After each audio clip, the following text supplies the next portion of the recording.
हाँ ऊपर से नहीं लगा ये लोगों सर तमाम जो सर्वे रिपोर्ट आ रहे हैं उसमें प्रशांत किशोर को एज दिखाया जा रहा है।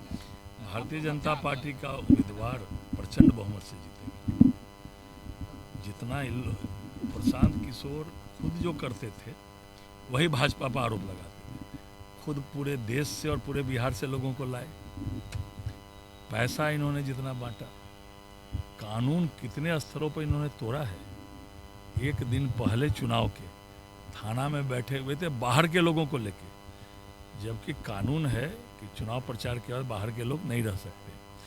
फिर जिस दिन ये चुनाव में घूम घूम के जो है त्राहिमाम कर रहे थे, कोलाहल मचा रहे थे, फ्रस्ट्रेशन में थे, उस दिन भी 4-4 5-5 गाड़ियों से लेकर घूम रहे थे। उनके साथ जो बैठे थे लोग किस अधिकार से बैठे थे।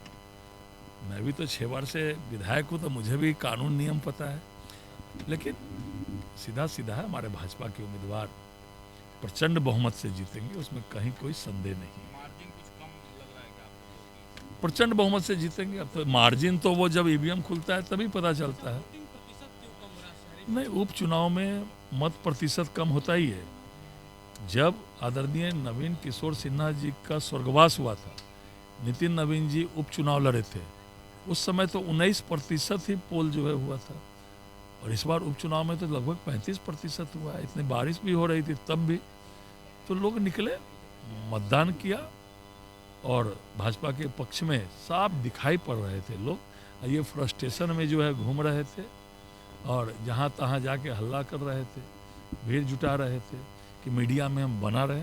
मीडिया में ये थे लेकिन जनता में ये साफ थे। सर दूसरे नंबर पे क्या लग रहा है, कौन मतलब वो तो पता चलेगा उसी दिन। राजद पिछड़ गई है तीसरे नंबर तक? राजद का तो सुपड़ा साफ बिहार में भी हो गया और नेता प्रतिपक्ष एक एक माह तक बाहर है।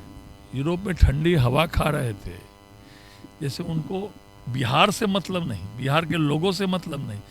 विधानसभा का सत्र चल रहा है, नेता प्रतिपक्ष गायब हैं।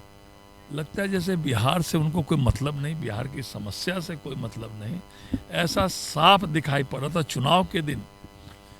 जो जंगल राज के द्योतक थे, असामाजिक तत्व थे, जो उन लोग साफ नजर आ रहे थे जमानत जब्त पार्टी के साथ।